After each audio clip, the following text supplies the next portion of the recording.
আমরা সংখ্যালঘু, আমরা এদেশে থাকতে চাই, আমরা এদেশ থেকে যেতে চাই না। এরা আমাদের প্রতিনিয়ত হুমকি দিচ্ছে, প্রতিনিয়ত আমাদের মারধর করছে, বারবার করে বলতেছে তোরা যদি 7 দিনের ভিতরে না যাস এই দেশ থেকে চলে যাবি, এ দেশ থেকে যদি না যাস তোদের হত্যা করা হবে এবং তোদের বাড়ি ঘরে আগুন দেওয়া হবে। তাই আমি প্রধানমন্ত্রীর দৃষ্টি আকর্ষণ করবো, আমাকে বাঁচান, আমাদের বাঁচান, আমরা সংখ্যালঘু এদেশে থাকতে চাই।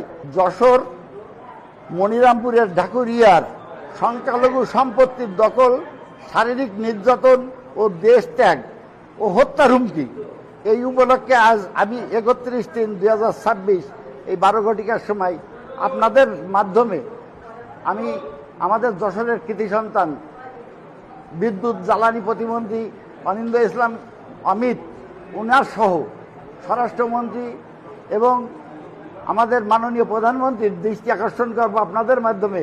আমরা সংখ্যালঘু, আমরা এদেশে থাকতে চাই, আমরা এদেশ থেকে যেতে চাই না। এরা আমাদের প্রতিনিয়ত হুমকি দিচ্ছে, প্রতিনিয়ত আমাদের মারধর করছে। আমি কালকে হসপিটালে ভর্তি ছিলাম, আমার মাথায় আঘাত করেছে, আমাকে মেরে ফেলার জন্য আঘাতটা করেছিল, 3-4টে মাথায় আঘাত করেছে।